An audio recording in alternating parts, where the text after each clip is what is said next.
Okay,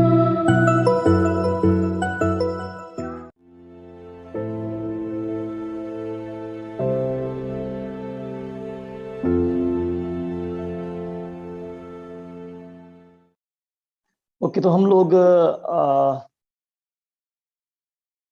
पिछले दिनों में प्रभु परमेश्वर के वचनों से भिन्न भिन्न बातों के ऊपर हम लोग चर्चा करते चले आए हैं। और हम उन्हीं बातों की तरफ एक बार फिर से दोहराते हुए हम लोग आगे बढ़ेंगे कि प्रभु यीशु मसीह हमारे लिए क्या है और वह कौन है, उसका अस्तित्व क्या है। हम उस विषय के ऊपर पढ़ते चले जा रहे थे और उसके कल हम उसके जन्म से लेकर उसकी बाल्यावस्था, उसके सेवकाई के संबंध में और उसके चेलों के द्वारा और जो सेवकाई का जो विवरण हमें भविष्यवाणी के रूप में दिया गया है, हम लोग प्रभु के वचन में से पढ़ रहे थे। तो उसके मृत्यु के संबंध में और उसके स्वर्गारोहण के संबंध में और प्रभु के साथ बैठने के संबंध में हम लोग उन बातों को हम लोग देखते आए आए हैं। और प्रभु हमारी मदद करे ताकि हम उन बातों से कुछ एक बातों को सीखते हुए आगे चले जाएं। सर्वप्रथम एक आयत पढ़कर हम लोग क्या हैं, हम लोग उन बातों को पढ़ते चले जाएंगे। एक आयत पढ़ेंगे भाई, और उस आयत के द्वारा हम लोग जो बातें कल छूट गई थी उन बातों को हम लोग देखेंगे। जो कि बड़ी ही जानी पहचानी आयत है। अपने प्रकाशित वाक्य की पुस्तक निकालिए, प्रकाशित वाक्य की किताब, उसके पहले अध्याय की 3री आयत, जो कि बहुत ही एक सुपरिचित आयत है।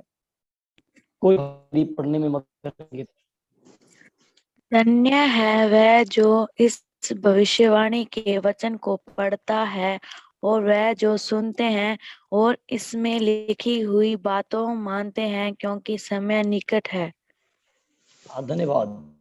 यहाँ पर देखिए, जब प्रभु यीशु मसीह अपना प्रकाशन यूहन्ना प्रेरित को देते हैं, तब प्रभु यीशु मसीह उस पुस्तक के आरंभ करने के बाद पहले ना, के आरंभ करने से अर्थात उन बातों को बताने से पहले, जो उस बातों को जो प्रभु अपने दास को यूहन्ना को बता रहे हैं, ताकि क्या है, उसके पढ़े जाने के द्वारा क्या हो जाए, उसके सुनने के द्वारा क्या हो जाए, उसके मानने के द्वारा क्या हो जाए, वो व्यक्ति धन्य हो जाए।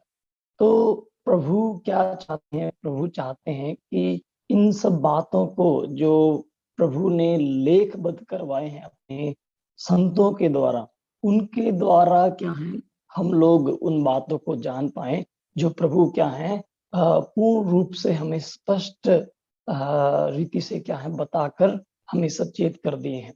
तो हमारी जिम्मेदारी है ना, हम लोग उन बातों को सीख लें और समझ लें।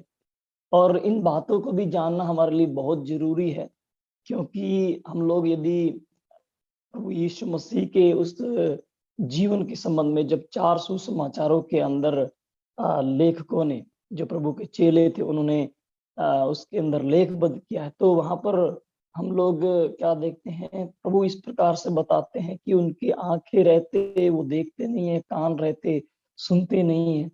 और यहाँ पर भी इस पुस्तक के अंदर हम जब जाते हैं, प्रकाशित वाक्य किताब के अंदर जाते हैं, तो वहां पर हमें क्या मिलता है, वहां पर भी इस बात को देखने को मिलता है कि क्या है, जिसके जिसके क्या है, कान हो वो सुन ले कि कलीसिया, आत्मा कलीसियाओं से क्या कहते हैं।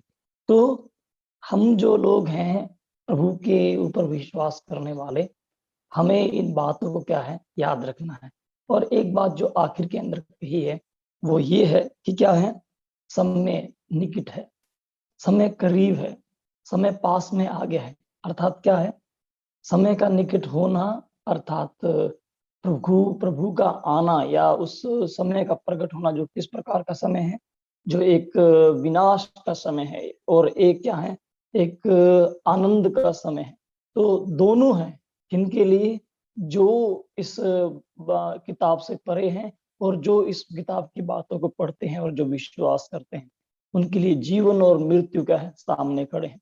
तो इन भावी भविष्यवाणियों के करने के पीछे यही एक क्या था, एक एक प्रभु का एक प्लान था, ताकि उसके जो लोग हैं वो क्या हो जाएं, विश्वास करने पाए और उस उद्धारकर्ता को समझ पाए कि वो वास्तव में जिसके विषय में परमेश्वर ने प्रतिज्ञा की है, वो जो हमारे मध्य में है, वो आ चुका है। तो हम उन बातों की तरफ क्या है, हम उन बातों की तरफ हम लोग ध्यान कर रहे थे। कुछ एक भाई यदि वीडियो ऑन कर लेंगे तो काफी अच्छा रहेगा, क्योंकि मैं चाहता हूँ कि आप में से कोई एक आधा कोई भाई यदि ऑन करके रखेंगे तो बहुत अच्छा रहेगा। थैंक यू विजेंद्र भाई, आप बैठे हैं तो मेरे साथ में ही आप बैठे रहे प्रिय भाइयों का। और हम लोग कल हम लोग प्रभु यीशु मसीह के जो खास मित्र के संबंध में पढ़ रहे थे कि खास मित्र ने क्या किया है, उसको धोखा दे दिया है। उसकी गोत्र का है, उसका भाई है, और उसके भाई ने उसे क्या कर दिया है, धोखा दे दिया है।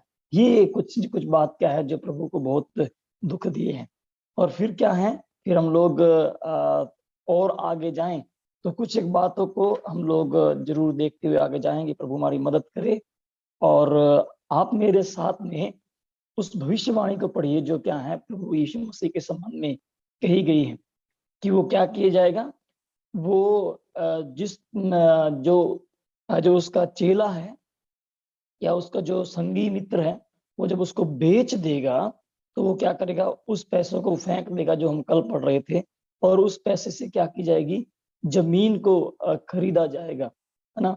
जकरयाह की पुस्तक में आप पढ़ें और उसमें हम लोग एक एक आयत को लेकर इन बातों को हम लोग देखेंगे। फिर हम इन बातों का निचोड़ निकालेंगे कि मनुष्य के ऊपर इसका क्या इम्पैक्ट रहा है या किस प्रकार से लोगों ने इसको लिया है। हम लोग इन बातों की तरफ जाएंगे। प्लीज कोई भाई पढ़े जकरयाह उसके 11 अध्याय की 12 और 13।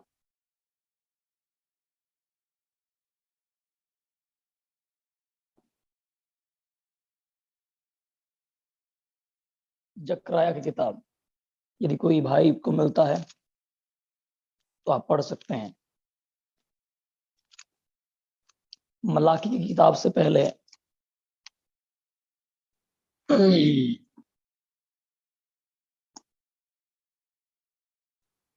मलाकी की किताब से पहले जकरयाह की किताब उसके तब 12वें अध्याय तब के मैंने अंदर आप उनसे आए। कहा, यदि तुमको अच्छा लगे तो मेरी मजदूरी दो, और नहीं तो मत दो। तब उन्हें मेरी मजदूरी में चांदी के 30 टुकड़े तोल दिए। तब यहोवा ने मुझसे कहा, इन्हें कुम्हार के आगे फेंक दे। यह क्या ही भारी दाम है जो उन्होंने मेरा ठहराया है। तब मैंने चांदी के उस 30 टुकड़ों को लेकर यहोवा के घर में कुम्हार के आगे फेंक दिया। देखिए हम उस बात को जो देखते हैं ना कि प्रभु यीशु मसीह का बेचा जाना होगा, अर्थात लोगों के द्वारा क्या है, बेचने के सेंस यहाँ पर मैं ये बता रहा हूँ कि है उसके पकड़वाने के लिए जो व्यक्ति है एक मजदूरी लेता है। मैं तुम्हें इतने तुम मुझे दोगे तो मैं तुम्हें क्या करूंगा, मैं तुम्हें उनको पकड़ा दूंगा। तो इस बात का स्पष्टीकरण यहाँ पर क्या है, हम लोग देखते हैं कि तब क्या किया है, तब उन्होंने कहा है, मैंने उनसे कहा यदि तुमको अच्छा लगे तो मेरी मजदूरी दो और नहीं तो मत दो। तब उन्होंने मेरी मजदूरी में चांदी के 30 टुकड़े तौल दिए। तो 30 टुकड़े अर्थात उन सिक्कों के संबंध में है जो हम क्या देखते हैं कि जो प्रभु यीशु मसीह के पकड़वाए जाने के संबंध में बताए गए हैं। और हम इनको पूरे होते हुए देखते हैं। एक जमीन को एक क्या है, उन्हें क्या किया गया है, उनको फेंक दिया गया है और उनके दाम को ठहराया गया है। हम उन बातों को क्या है, हम जब मत्ती रचित सुसमाचार के 27वें अध्याय के अंदर आते हैं तब इस बात को हम लोग पढ़ते हैं, जहां पर पूरे होते हुए उस बात को देखते हैं जो भविष्यवाणी। आप मत्ती रचित सुसमाचार 27वें अध्याय की 9 और 10 आयत पढ़ें, क्या लिखा है वहां पर।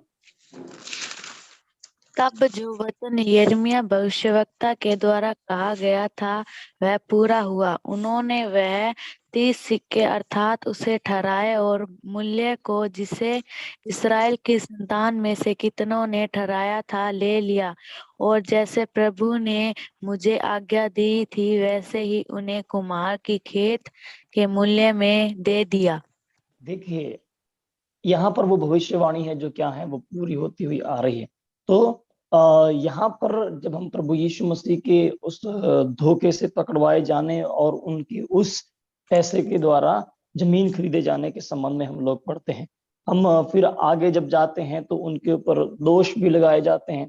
इस बात के विषय में भविष्यवाणी की गई है कि प्रभु यीशु मसीह के ऊपर क्या किए जाएंगे, दोष लगाए जाएंगे।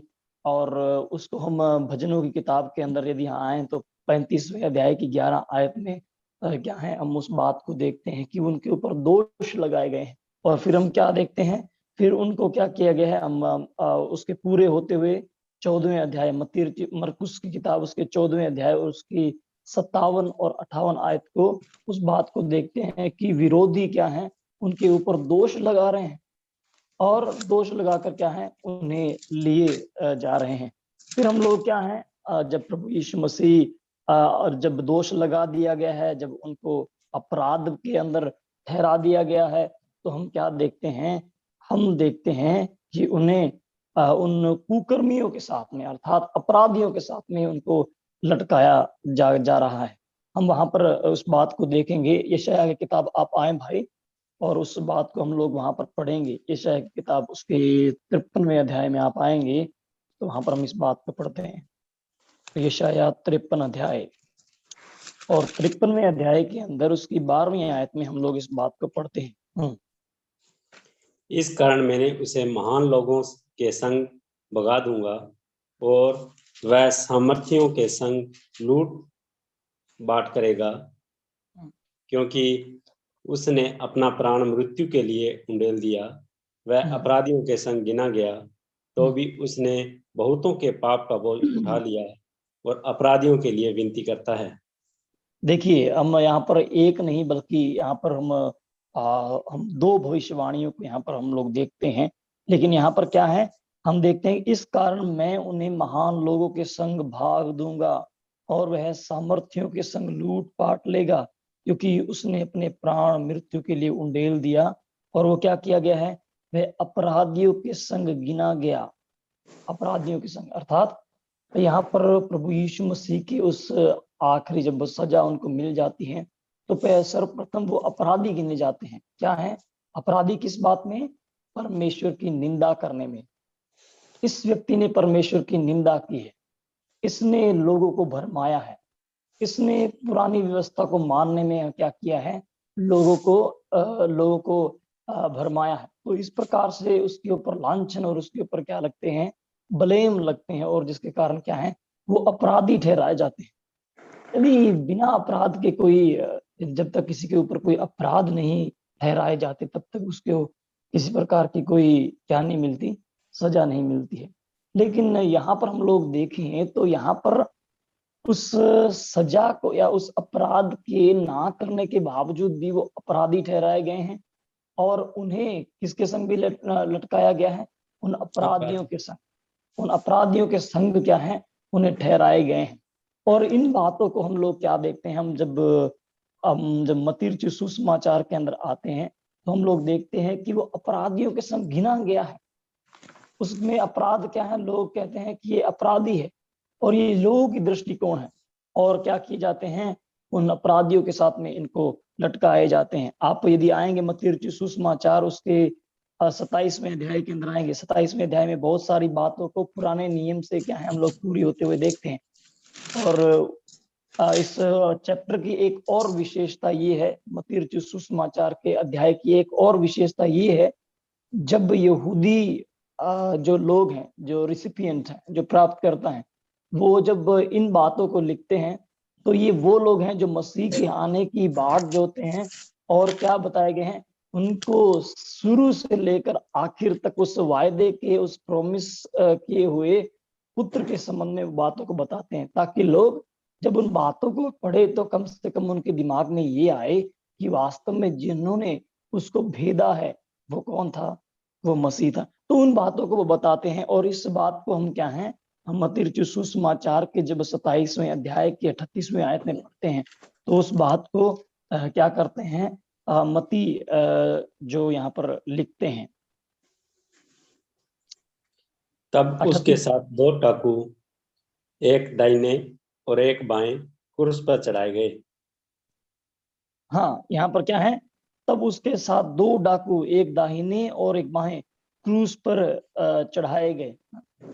हम लोग खास तौर पे आजकल और ये शुरू से चलती हुई एक कहावत है कि लोग क्या करते हैं, यदि एक व्यक्ति है, यदि वो किन्हीं अपराधी लोगों के साथ में यदि वो बैठ भी गया है, तो लोग उसे क्या कहते हैं, अपराधी प्रवृत्ति के साथ में उसका क्या करते हैं, मूल्यांकन करते हैं। यदि ये उनके साथ में था तो इसका मतलब ये भी उनके साथ में है। और बहुत बार आजकल भी यही क्या है, हो रहा है। यदि एक इनोसेंट व्यक्ति किसी क्या है, किसी ऐसे अपराधी लोगों के साथ में यदि बैठ जाए और उनके ऊपर यदि किसी प्रकार की कोई कार्रवाई हो जाए, तो वो व्यक्ति भी क्या किए जाते हैं, अपराधी माने जाते हैं कि ये भी क्या है, इनके साथ हैं, और इसकी प्रवृत्ति भी इन लोगों की प्रवृत्ति जैसी है। तो यहाँ पर भी इस बात को बताने के लिए कि ये लोग क्या हैं, ये लोग अब देखने वाले जो जो वो जब यरूशलेम के अंदर जो उस समय के दौरान जब एक पर्व का समय था और लोग पूरे इज़राइल से यरूशलेम के अंदर आते थे, तो उस समय प्रभु यीशु मसीह उन अपराधियों के बीच में है, और अपराधियों के बीच में, और देखने वाले कहते हैं कि ये भी क्या है, एक अपराधी है, क्योंकि इस उन दिनों के अंदर ये एक ऐसी मृत्यु थी जो एक अपराधी को दी जाती थी। और लोग क्या है, और लोग भी क्या करते थे, लोग भी इस बात को कि इसने उस अपराध को पाया है। आप उस बात को जरूर देखिएगा। पुराने समय के अंदर इस बात को बताते हैं कि जब उनके ऊपर, सर के ऊपर उनके सजा के विवरण को लिखा जाता था ना, सजा के विवरण को, यानी कि इसने क्या किया है, तो उस बात को बताए जाते थे कि इसका ये अपराध है, इसलिए इसको क्या है, क्रूस पर चढ़ाए गए हैं। तो खास तौर पर जब हम यीशु मसीह के संबंध में आए, तो यीशु मसीह के क्रूस के ऊपर क्या लिखा है, किसी को मालूम है? हम इंग्लिश के अंदर हम बहुत सारे भाई और बहन क्रॉस डालते हैं, तो उनके क्रूस के ऊपर एक लिखा होता है INRI। इसका मतलब क्या है भाई, बताएगा? या हिंदी में आप बताएं कि उसके ऊपर क्या लिखा था। आपने कभी उस बात को, विवरण को पढ़ा है कि जब उसके ऊपर दोषारोपण पत्र लगाया गया तो क्या लिखा गया?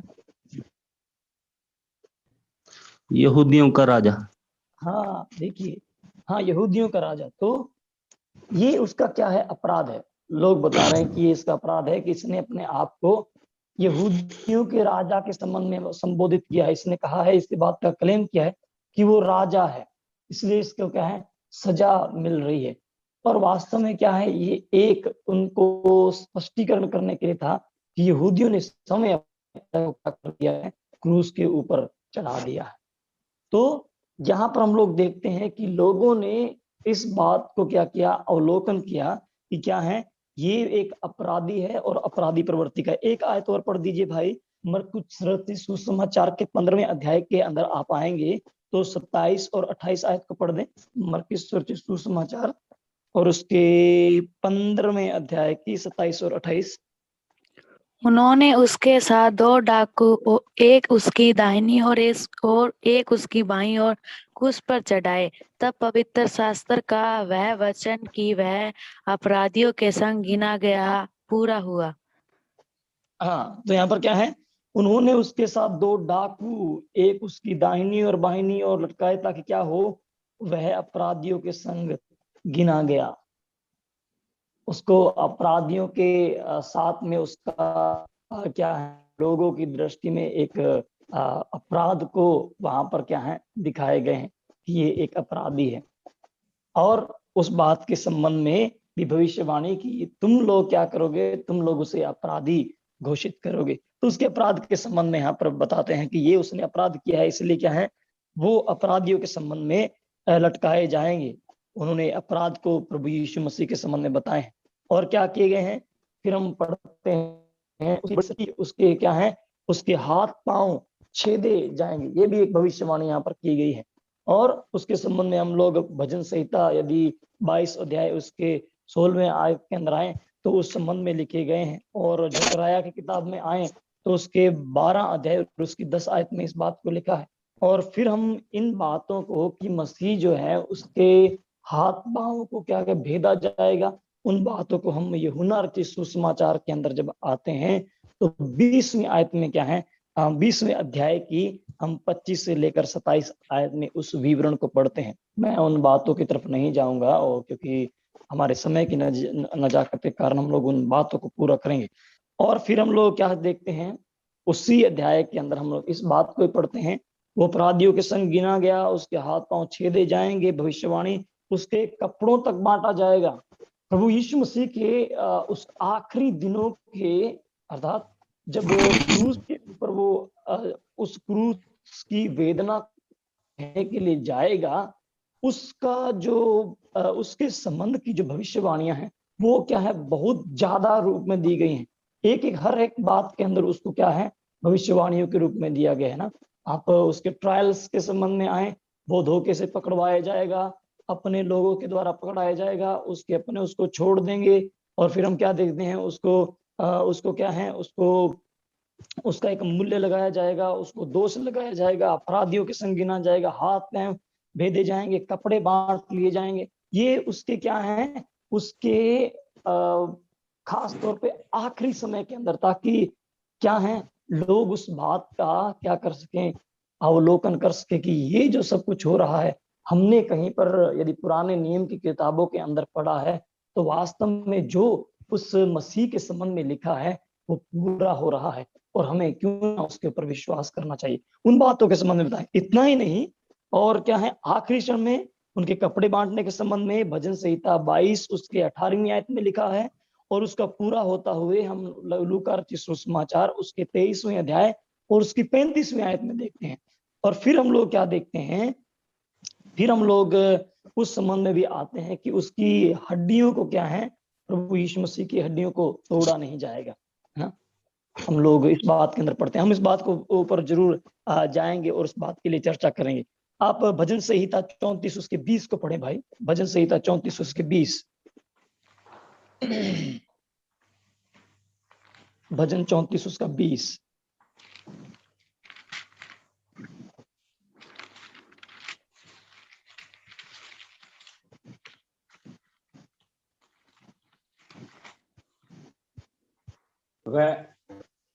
वह उसकी हड्डी हड्डी की रक्षा करता है और उनमें एक भी टूटने नहीं पाती। दुष्ट अपनी बुराई के द्वारा मारा जाएगा और धर्मी के बेरी दोषी ठहरेंगे। हाँ, ये देखिए यहाँ पर लिखा है, वह उसकी हड्डी हड्डी की रक्षा करता है और उनमें से एक भी टूटने नहीं पाती। ये क्या है, ये एक प्रभु यीशु मसीह के संबंध की एक क्या है, भविष्यवाणी को भी दिया गया है। एक और आयत पढ़े भाई, और हम लोग उस बात के संबंध में हम लोग जाएंगे। निर्गमन की पुस्तक उसके 12वें अध्याय के अंदर आप आए। निर्गमन की पुस्तक उसका 12वां अध्याय और उसकी 46वीं आयत।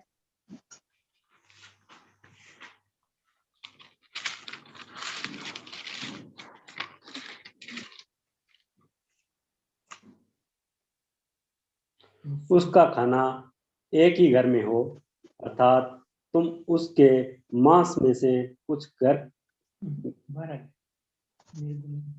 12 ये तो हाँ बिल्कुल सही जा रहे हैं भाई, आप बिल्कुल सही जा रहे हैं। उसका खाना एक ही घर में हो, अर्थात तुम उसके मांस में से कुछ घर से बाहर न ले जाना और बलि पुरुष की कोई हड्डी न तोड़ना। हाँ देखिए, बलि पशु की कोई हड्डी न तोड़ना, ये इंस्ट्रक्शन क्या है, परमेश्वर ने इस्राएली लोगों को मूसा को दी थी, ताकि वो क्या है, लोगों को इस प्रकार उस फसह के पर्व की विधि को मनाएं। उनके लिए एक फसह का क्या है, एक मेमना है, और उस मेमने को किस प्रकार से खाना है उसके संबंध में क्या है बताए गए हैं। तो ये भी यहाँ पर क्या है, एक बात को बताया गया है कि जो उनके छुड़ौती का क्या है, जो उनके छुड़ौती का कारण बनने वाला एक बलि पशु है, उसकी हड्डी को ना तोड़ा जाए। और यहाँ पर हम लोग जब आते हैं तो हम इस बात को देखते हैं कि मनुष्य की छुड़ौती के लिए जो एक बलि दी जाने वाली है, उसकी भी हड्डियों को ना तोड़ा जाए। और इसलिए इस बात को क्या कहा गया है, वह उसकी हड्डी हड्डी की रक्षा करता है और उसमें से एक भी टूटने न पाएगा। और यहाँ पर हम जब इस बात को हम लोग यूहन्ना रचित सुसमाचार के अंदर आते हैं तो हम इस बात को पढ़ते हैं। यूहन्ना रचित सुसमाचार उसके 19वें अध्याय में आए भाई, 19वें अध्याय की आप 33 से लेकर आप 36वें आयत तक आइए। वहां पर क्या देखते हैं? परंतु जब यीशु ने पास आकर देखा कि वह मर चुका है तो उसकी टांगें न तोड़ी, परंतु सैनिक में से एक ने पर्चे से उसका पंजर भेदा और उसमें से तुरंत लहू और पानी निकला। जिसने यह देखा उसने गवाही दी है और उसकी गवाही सच्ची है, और वह जानता है कि वह सच कहता है कि तुम भी विश्वास करो। यह बातें इसलिए हुई कि पवित्र शास्त्र में जो कहा गया था वह पूरा हो, उसकी कोई हड्डी तोड़ी न जाएगी। फिर एक और स्थान पर यह लिखा है, जिसे उन्होंने भेदा है उस पर वह दृष्टि करेंगे। हाँ, ये सब बातें क्या है, पुराने नियम के अंदर बता दी गई हैं ताकि क्या किया जाए, हम उस कारण को भी देखते हैं ताकि क्या हो जाए, जिसने यह देखा उसने उसकी गवाही दी और उसकी गवाही सच्ची है, और वह जानता है कि वह सच कहता है कि तुम विश्वास करो, तुम विश्वास करो कि वह क्या है, वह सच्चा है। यहाँ पर हम लोग उस संबंध में पढ़ते हैं कि हड्डी तोड़ना यार, अर्थात जब क्रूस की मृत्यु के ऊपर एक क्या है, क्रूस की मृत्यु एक ऐसी मृत्यु थी जो एक भारी वेदना, एक दुख, एक लंबे समय तक असहनीय दर्द सही जाने वाली एक मृत्यु थी। एक व्यक्ति को क्या है, क्रूस की जब मृत्यु का दंड या मृत्यु की सजा जब मिलती थी तो एक व्यक्ति को क्या है, क्रूस के ऊपर लटका दिए जाते थे, उनको स्कोर्ज किए जाते थे, अर्थात उनको कोड़े भी लगाए जाते थे, उनको पीटा भी जाता था। और ऐसी अवस्था के अंदर क्या है, उनको उस क्रूस के ऊपर लटका देते थे।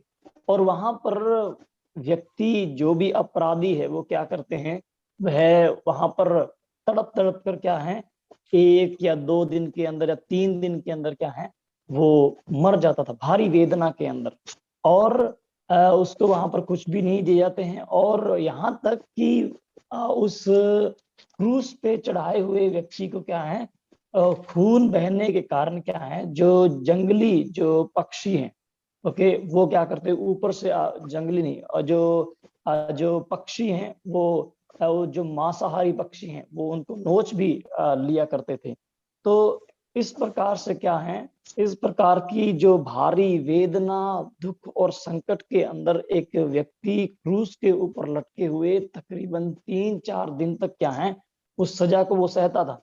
लेकिन प्रभु यीशु मसीह के संबंध में यदि हम लोग देखें तो वहां पर क्या है, आप यदि आगे आए तो वहां पर उस बात को आप यूहन्ना रचित सुसमाचार के अंदर शायद पढ़ सकते हैं, जहां पर क्या है, सैनिकों ने क्या किया, 32वीं आयत पढ़े भाई, सैनिकों ने क्या किया, 32वीं आयत, अकेली 32वीं आयत को पढ़े, यूहन्ना 19 की, यूहन्ना 19 उसके 32। अतः सैनिकों ने आकर उन मनुष्यों में से पहले की टांगें तोड़ी, तब दूसरे की भी, जो उसके साथ कुर्सियों पर चढ़ाए गए थे। देखिए यहाँ पर क्या है, यहाँ पर उन 2 अपराधियों की, ओके, उन दो लोगों की जो चोर थे या डाकू थे, उनको क्या बताए गए हैं, उनको उनकी टांगों को तोड़ दिया गया है। ये एक क्या थी, ये एक विधि थी वहां की। यदि क्या है, यदि आगे कोई पर्व या क्या है, फसह का सप्ताह का जो दिन है, जो फसह का दिन हम लोग कहते हैं, या विश्राम दिन को उनके संबंध में कहें सीधे तौर पर समझने के लिए, तो वो यदि दिन आ रहा है, उस दिन से पहले क्या है, उस दिन के पहले कोई भी क्रूस के ऊपर नहीं रह सकता है। इसलिए क्या है, उस व्यक्ति को यदि वो अभी भी जीवित है और अगला दिन क्या है, पवित्र दिन है तो उसको आपको क्या करना पड़ेगा, उस व्यक्ति को आप क्रूस के ऊपर नहीं रख सकते। इसलिए क्या है, इसलिए अगला दिन जो था वो क्या था उनके लिए वो पवित्र दिन था। इसलिए क्या किया, उन लोगों को क्या किया, मारना शुरू किया। और यहाँ पर हम लोग देखते हैं कि सैनिकों ने आकर उन 2 मनुष्यों की तो टांगे तोड़ दी। क्या है, क्योंकि वो जीवित थे। यदि प्रभु यीशु मसीह जीवित होते तो उनके साथ में क्या होता, ओबियसली यही होता जो क्या है उन लोगों के साथ में हुआ है। लेकिन प्रभु अपनी उस भविष्यवाणी को कभी भी क्या है, कभी भी पूरा हुए बिना नहीं जाने देते। इसलिए क्या है, प्रभु यीशु मसीह के पास में जब सैनिक आए तब उन्होंने क्या देखा, ही इज नॉट मोर, अभी वो और जीवित नहीं है। तो इसलिए क्या है, उन्होंने क्या किया, उनकी टांगों को नहीं तोड़ा या उनके शरीर के किसी भी अंग को चोट नहीं पहुंचाई। चोट का मतलब तोड़ा नहीं गया है, क्योंकि ये एक भविष्यवाणी कही गई थी जो उनके संबंध में थी, ताकि लोग क्या करें, ताकि लोग इस बात को जान लें कि उसने अपने प्राणों को या उसके संबंध में जो भविष्यवाणी की गई है वो पूरी हो। तो इस प्रकार से क्या है, इस प्रकार से जो लेखक है वो इस बात को बताते हैं कि ये इसलिए हुआ है कि तुम क्या करो, तुम विश्वास कर सको कि वह कौन है। और फिर हम आगे जब जाते हैं और फिर हम लोग उस 22वें अध्याय के अंदर भी आते हैं, तो हम इस बात को देखते हैं। हम जब आगे जब जाते हैं तो उसकी हड्डियों को तोड़ा नहीं जाता है, उसके मरण के संबंध के हम बताते हैं। फिर एक संबंध में हम लोग देखते हैं जब प्रभु यीशु मसीह क्रूस के ऊपर है तो इस बात को कहते हैं ना, हम भजन संहिता 22 के अंदर आते हैं तो वहां पर कहता है, हे मेरे परमेश्वर तूने मुझे क्यों छोड़ दिया। और इस बात को हम लोग पूरा होते कहां पर देखते हैं, हम इस बात को मत्ती रचित सुसमाचार 27वें अध्याय की 40 आयत में भी देखते हैं। पर वहां पर इस प्रकार से प्रभु यीशु मसीह जी क्या है, उस दर्द और उस वेदना से क्या करते हैं, हे प्रभु तूने मुझे क्यों छोड़ दिया। अब छोड़ने के संबंध में यदि बात कहें तो हम कहाँ देखते हैं, हमने देखा उसके परिवार वालों ने उसे छोड़ा, उसके प्रांतीय लोगों ने उसे छोड़ा, उसके चेलों ने उसे छोड़ा। प्रभु यीशु मसीह ने क्या कहा अपने चेलों को जब वो उन बातों को कहते हैं, जब हम लोग यूहन्ना रचित सुसमाचार उसके शायद 17वें अध्याय के अंदर हम जब आते हैं तो हम लोग वहां पर इस बात को देखते हैं, प्रभु यीशु मसीह कहते हैं कि वो घड़ी आती है जब तुम लोग मुझे क्या करोगे, तुम मुझे लोग छोड़ के भाग जाओगे, लेकिन मैं क्या है, लेकिन मेरा पिता मेरे साथ में है। लेकिन यहाँ पर हम लोग क्या देखते हैं, पिता उसके साथ में नहीं है। ये एक भारी दंड, एक भारी वेदना या एक उस प्रकोप को जो यीशु मसीह के ऊपर उंडेला गया है वो क्या है, वो लोग वो हम यहाँ पर देखते हैं।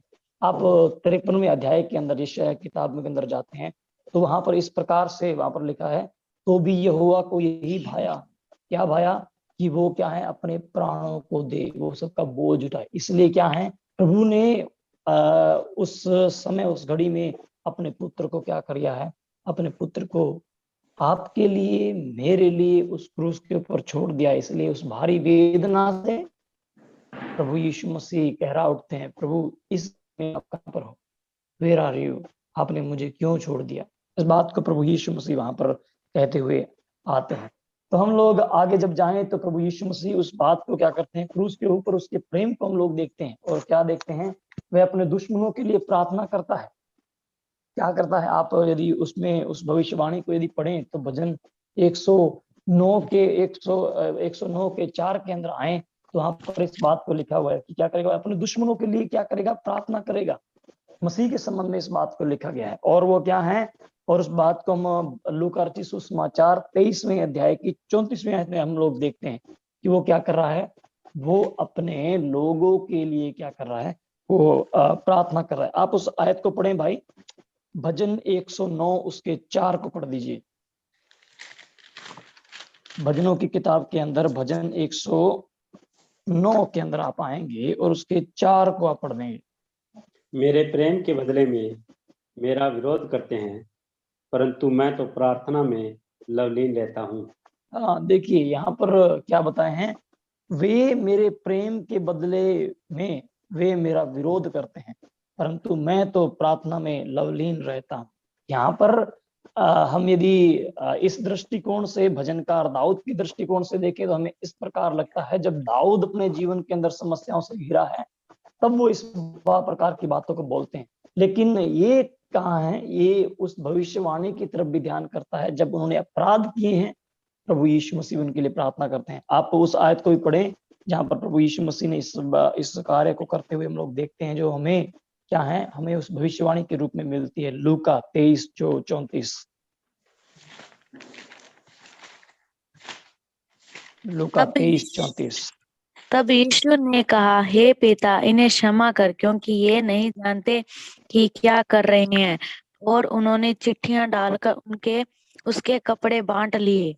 हाँ, यहाँ पर हम लोग इस बात को देखते हैं कि क्या है, लोग उसके साथ में हंसी ठिठोली कर रहे हैं। उन्होंने उससे प्रेम किया है ना, उनसे प्रेम करने के बावजूद भी प्रेम का क्या है, मनुष्य प्रेम के बदले क्या दे रहा है, मनुष्य प्रेम के बदले उन्हें क्रोध क्या है, अपने क्रोध को उस व्यक्ति विशेष या प्रभु यीशु मसीह के संबंध में क्या है, दिखा रहे हैं। और इसलिए क्या है, पर उस घड़ी के अंदर भी प्रभु ऐसे नहीं है। यहाँ पर क्या कहते हैं, यीशु ने कहा, हे पिता, इन्हें क्षमा कर, क्योंकि ये जानते नहीं कि क्या करते हैं। प्रभु के प्रेम को क्या है, उस जीवन के अंदर जब प्रभु शुरू से लेकर क्या है, रखते चले आए हैं, और आखिर के अंदर भी क्या है, हम उस प्रेम को देख सकते हैं। एक क्षमा की प्रार्थना प्रभु करते हैं, प्रभु मैं तुमसे प्रार्थना करता हूँ, विनती करता हूँ, इन्हें क्षमा कर, ये नहीं जानते। वास्तव में मनुष्य क्या है, मनुष्य कुछ भी नहीं जानते हैं। ईश्वर के संबंध में, जो सृष्टि करता है उसके संबंध में नहीं जानते हैं, और उसी परमेश्वर को जो उनको रचने वाले हैं, जो उनसे प्रेम करते हैं, लोग उसे ठट्ठों में, लोग उसे क्या है, कचहरी में लेके गए हैं और क्या किए हैं, और उनके ऊपर लांछन, उनके ऊपर दोष लगाकर क्या किया है, उनको क्रूस के ऊपर चढ़ाया है। लेकिन प्रभु का प्रेम करने पर क्या करते हैं, प्रभु फिर भी प्रेम में आते हैं, प्रभु इन्हें क्षमा कर, ये नहीं जानते हैं। That is the love of God, and he is praying for all those people who persecuted him. तो प्रभु उनके लिए क्या करते हैं, प्रभु उनके लिए प्रार्थना भी करते हैं। ये एक भावी जो क्या है, एक जो भविष्यवाणी उन दिनों के अंदर जो भविष्यवक्ताओं के द्वारा कही गई थी।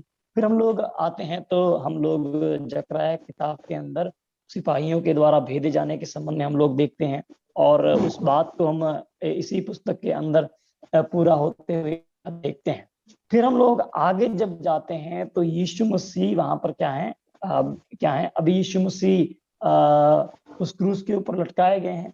अभी उसके कब्र के संबंध में एक बात को आती है कि वो उसकी कब्र के साथ में क्या करना चाहते हैं ना, उसकी कब्र क्या की जाएगी, एक धनी की कब्र में रखा जाएगा। ये शायद किताब में आए और वहां पर हम लोग कुछ देखेंगे। लोगों के विचार क्या थे, लोगों के विचार थे कि उसको क्या है, उसको कहीं पर भी क्या है, डाल के क्या कर देंगे, रफा दफा करने का शायद तक विचार करते हैं। लेकिन प्रभु ऐसे नहीं है। यशायाह किताब निकालें, यशायाह किताब उसके यशायाह किताब उसके 53वें अध्याय में आप आएंगे, और उसके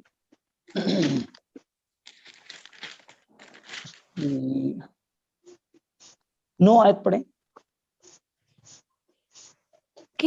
उसकी कब्र भी दुष्टों के संग ठहराई गई, और मृत्यु के समय वह धनवान का संगी हुआ।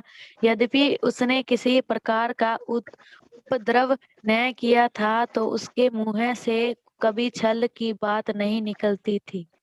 हाँ, यदि आप यहाँ के पहले उस बात को पढ़ें, पहली जो बात क्या है, पहली बात, उसकी कब्र भी दुष्टों के संग ठहराई गई। अभी दुष्ट लोगों के विचार क्या हैं, दुष्ट लोगों की योजनाएं क्या हैं। हाँ, क्या है, ये व्यक्ति जब मरेगा, क्या है, यीशु मसीह के संबंध में ये मरेगा तो क्या करेंगे, हाँ, कहीं पर डाल के क्या है, बस रफा दफा या ऐसे पड़े रहेंगे। आपने क्या उन 2 व्यक्तियों के संबंध में पढ़ा कि वो कहाँ पर गए होंगे, जो उसके साथ में, प्रभु यीशु मसीह के साथ में लटकाए गए थे और जिनकी टांगें तोड़ी गई थी। उन लोगों के विषय में विवरण नहीं है, क्योंकि उन जैसे लोग क्या है, एक ऐसे गड्ढे के अंदर क्या है, गिरा दिए जाते हैं, जहां पर क्या है, जहां पर वो पड़े रहते हैं और वहां पर मर जाते हैं। इसी प्रकार से शायद उन लोगों ने क्या किए, विचार किए हैं, और विचार क्या है, हाँ, इसको भी क्या करेंगे, दुष्टों ने क्या की, युक्ति बनाई और क्या की, दुष्टों के संग उसको क्या है, कब्र को ठहराया। हम क्या है, जो जहां पर दूसरे जो अपराध करने के बाद में मृत्यु को प्राप्त करते हैं, उनके साथ में ही यीशु मसीह को भी डालेंगे। लेकिन यीशु मसीह के साथ में कभी प्रभु ऐसा नहीं करने देता है। उन लोगों ने क्या की, अपनी युक्तियों को शायद तक बनाया कि हम लोग कहां पर इसको डालने वाले हैं। एक अपराधी दृष्टिकोण से प्रभु को देखते हैं, लेकिन प्रभु जानते हैं कि उसके पवित्र जन को कहां पर लेके जाना। लेकिन क्या किया, उसकी कब्र भी दुष्टों के संग ठहराई गई और मृत्यु के समय वह धनवान के क्या हो गया, धनवान का संगी हो गया ना। कहां पर उसके लगाई गई। आइए हम लोग जब इसी बात को क्या देखते हैं, इसी बात को जब हम मत्ती रचित सुसमाचार के 27वें अध्याय के अंदर आते हैं, तो वहां पर हम इस बात के विवरण के संबंध में पढ़ते हैं। यहाँ पर इस प्रकार से लिखा हुआ है, मत्ती रचित सुसमाचार 27वां अध्याय और उसकी 57 से 60 आयत तक पढ़े।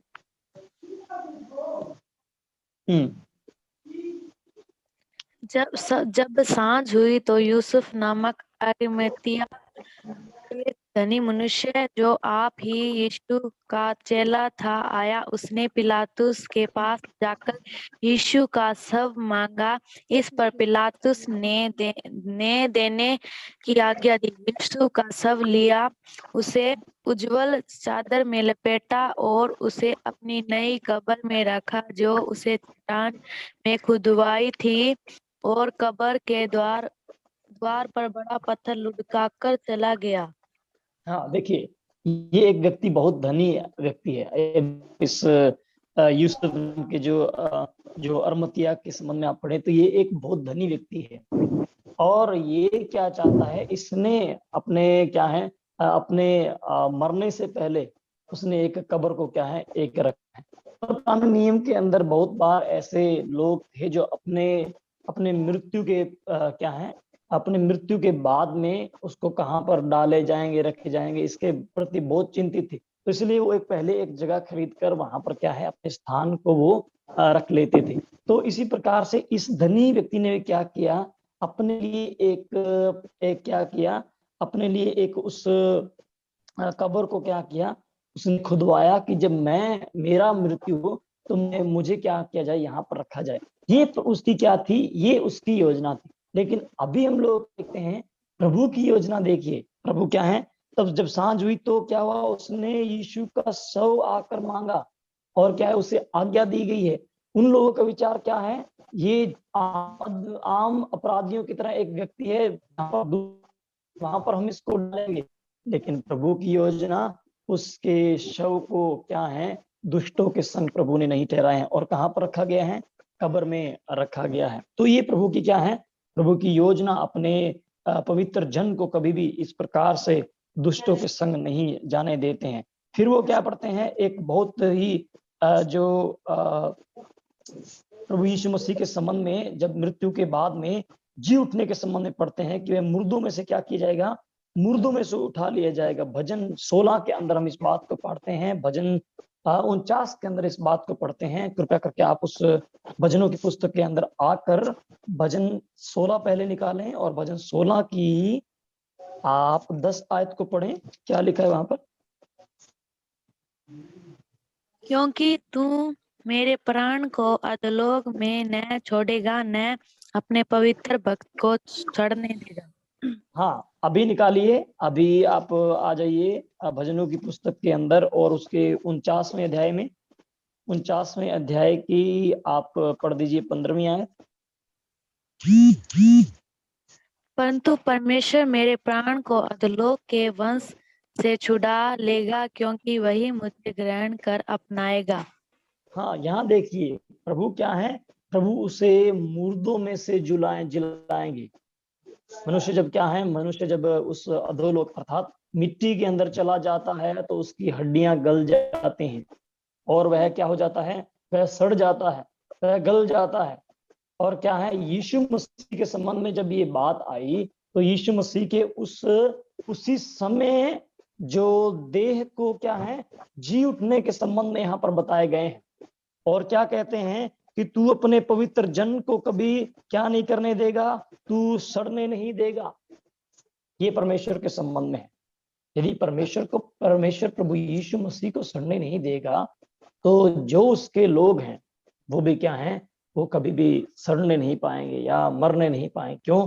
क्योंकि वो जिस प्रकार से यीशु मसीह को जिलाया वो अपने लोगों को भी क्या करेगा, आखिर के अंदर जिलाएगा। क्यों? क्योंकि आप उसके भक्त हैं, आप उसके पवित्र जन हैं। और इस बात को यहाँ पर भजनकार कहते हैं ना, हम यदि दूसरे पर्सपेक्टिव से लें और इस बात को हम जानते हैं, जब प्रभु यीशु मसीह आएगा तो सब लोग जो प्रभु में सोए हुए हैं वो खड़े हो जाएंगे। अपने भक्तों को कभी भी वो क्या है, एक अवस्था के अंदर रहने नहीं देता है। इसलिए क्या है, इसलिए यीशु मसीह के संबंध में वो मारे गए और मुर्दों में से क्या हो गए, जी उठे। मत्ती रचित सुसमाचार उसके 28वें अध्याय में आप आए और 28वें अध्याय की 2 से लेकर यदि 7 तक पढ़ें तो हम लोग उस बातों के विवरण को हम लोग पढ़ते हैं। और क्या हुआ, और देखो एक बड़ा भूकंप हुआ, क्योंकि प्रभु का एक दूत स्वर्ग से उतरा, पास आकर उस पत्थर को लुढ़का दिया और उस पर बैठ गया। उसका रूप बिजली का सा था, वह वस्त्र के समान उज्जवल था। भैरुए के कप के क्या है, जो उसके भय से पैरुए कांप उठे, मृतक के समान हो गए। और क्या है, आगे जब आए तो वहां पर हम लोग क्या देखते हैं, फिर हम इस बात को देखते हैं जिनका विवरण वो बताते हैं। क्या कहते हैं, स्वर्गदूत ने स्त्रियों से कहा, मत डरो, मैं जानता हूं कि तुम यीशु को जो क्रूस पर चढ़ गया था ढूंढती हो, पर वह यहाँ नहीं, परंतु वचन के अनुसार जी उठा। आओ यह स्थान देखो जहाँ पर वो पड़ा था। और वे क्या हैं, शीघ्र ही क्या है, जाकर अपने वहां पर चली गई और अपने दूसरे संगी भाइयों को बताया। अर्थात प्रभु अपने लोगों को कभी भी रहने नहीं दिया। और इस बात का पुष्टा परिणाम यहाँ पर जो स्वर्गदूत है वो बताते हैं कि उसके विषय के अंदर जो वचन कहे गए थे वो वचन के अनुसार क्या हो चुका है, वो जी उठा है। और इसी बात को जब हम लोग लूका रचित सुसमाचार लूका के द्वारा लिखी गई पुस्तक प्रेरितों के काम के 30 हम लोग दूसरे अध्याय के अंदर आते हैं तो अध्याय 2 के अंदर हम लोग 22वीं आयत से लेकर और उसके 51वीं आयत तक जाएं तो वहां पर उस विवरण के संबंध में पूरी बातों को क्या है, लिखा गया है। सच्चाई जो क्या है उस बातों के विवरण को लिखा गया है। फिर क्या है, उन लोगों के साथ रहने के बाद में वो क्या है, फिर जी अपने स्वर्गदूत में वो उठा लिए जाते हैं, जिन बातों का हम भजनों की पुस्तक के अंदर 24वें अध्याय में पढ़ते हैं। और उसका पूरा होना लूका रचित सुसमाचार उसके 24वें अध्याय 51 आयत और मरकुस रचित सुसमाचार 16 अध्याय उसकी 19 आयत में पढ़ते हैं। और परमेश्वर के वो दाहिने हाथ क्या कहते हैं, वो जा बैठते हैं। ये सब क्यों हुआ प्रियो, क्यों हुआ? एक भविष्यवाणी के रूप में बताए गए हैं। उसका आना, उसका बलिदान करना, हमारे पापों के लिए बलिदान है। ये भी एक भविष्यवाणी थी। क्या है कि क्या करेगा, वो अपने प्राण को उंडेल देगा, जो आपने यशायाह की किताब के अंदर पढ़ा है ना। वो अपने, उसका आना इसलिए हुआ, उसका आना आपके बलिदान के लिए हुआ। उस आयत पढ़ के मैं आज के इस विषय को हम लोग समाप्त करेंगे। आप निकालिए यशायाह की किताब उसके 53वें अध्याय में भाइयों, आखिरी आयत को पढ़ के हम लोग समाप्त करेंगे और उस बात को जानेंगे कि ये सब क्यों हुआ और आखिर क्या इसका कारण है। यशायाह 53 उसके 5 अध्याय 5वीं आयत 53 अध्याय के 5वीं आयत से लेकर यदि हम आगे जाएं तो हम उस बात को पढ़ते हैं जहां पर इस बात को लिखा है कि उसने अपने प्राण को उंडेल दिया। हाँ, कहां पर इस बात को लिखा है भाई, यदि कोई किसी को मिलता है तो? परंतु वह हमारे ही अपराधों के कारण घायल किया गया, वह हमारे अधर्म के कामों के कारण कुचला गया, हमारी ही शांति के लिए उस पर ताड़ना पड़ी कि उसके कोड़े खाने से हम लोग चंगे हो जाएं। हम तो सब के सब भेड़ों के समान भटक गए थे, हम में से हर एक ने अपना अपना मार्ग लिया और यहोवा ने हमें सबों के अधर्म का बोझ उसी पर लाद दिया। हाँ, यहोवा ने उसके अधर्म, हमारे अधर्म के बोझ को उसके ऊपर लादा है और उसने क्या किया है, अपने प्राणों को उंडेल दिया है। आप 12वीं आयत को भाई पढ़ें, 12वीं आयत के आखिरी पद को, आखिरी दूसरे भाग को पढ़ें, 12वीं आयत के दूसरे भाग, क्योंकि अपने हाँ यही किताब 53 के 12वीं आयत को पढ़ें। अच्छा, 53 की बात। इस कारण मैं उसे महान लोगों के संग दूंगा और वह सामर्थियों के संग लूट बांट लेगा, क्योंकि उसने अपना प्राण मृत्यु के लिए उंडेल दिया, वह अपराधियों के संग गिना गया। तो बस भी इतना काफी। ओके ब्रदर, इतना काफी है। क्या लिखा है? क्योंकि उसने अपना प्राण मृत्यु के लिए उंडेल दिया। उसने मृत्यु के डंक को तोड़ने के लिए जो सब मनुष्यों के अंदर फैली है, उसने उनके मृत्यु के लिए क्या किया है? उस मृत्यु से लोगों को बचाने के लिए क्या किया? अपने प्राण को उस मृत्यु के लिए, ताकि वो उस मृत्यु, उसके प्राण के द्वारा उस मृत्यु को क्या किया जाए? नाश किया जाए। अपने प्राणों को वो दे दिया है ना। यदि आप इस बात को पढ़ें तो आप यीशु मसीह के संबंध में पढ़ेंगे कि उसने हमारे लिए क्या क्या किया है। तो ये एक बलिदान के रूप में वो हमारे लिए क्या है? वो आए और हमारे प्रायश्चित के लिए क्या है? उन्होंने अपने प्राणों को दिया है। हम रोमियो की पत्री के अंदर आएंगे और उस बात को हम लोग देखते हैं कि यीशु मसीह ने क्या किया। 5वें अध्याय की यदि हम 6 आयत से लेकर 8वीं अध्याय तक पढ़ें तो ये मुझे मेरा सबसे अच्छा ये एक भाग जो मैं बहुत पसंद करता हूँ। क्योंकि क्या है? क्योंकि जब हम निर्बल ही थे तो मसीह ठीक समय पर भक्तिहीनों के लिए मरा। उस मरा शब्द को आप स्मरण रखना, भक्तिहीनों के लिए मरा। क्या है? किसी धर्मी जन के लिए कोई मरे तो यह दुर्लभ है, परंतु हो सकता है किसी भले मनुष्य के लिए कोई मरने को भी ला सके। परंतु परमेश्वर हम पर अपने प्रेम की भलाई इस रीति से प्रकट करता है कि जब हम पापी थे तब मसीह हमारे लिए मरा। सब कामों के लिए भक्तिहीन थे, निर्बल थे, पापी थे। कौन मरा है? प्रभु यीशु मसीह मरा है। जस्ट 1%, प्रभु यीशु मसीह। ये क्या है? ये हमारे पाप के लिए एक बलिदान के रूप में क्या है? प्रभु ने दिए हैं। तो प्रियो,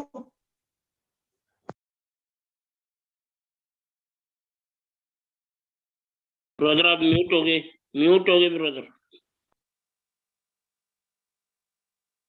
पवन भाई म्यूट हो गए आप। ताकि प्रभु क्या है, ताकि बलिदान के समय फोन आने के कारण मेरा ये डिस्कनेक्ट हो गया। तो इन बातों से हम क्या देखते हैं? इन बातों से हम ये देखते हैं प्रभु यीशु मसीह का आना और भविष्यवाणी का देना क्या हो? वो मनुष्यों के लिए, पापों के लिए आए और क्या है? मनुष्य उस बातों को जान ले।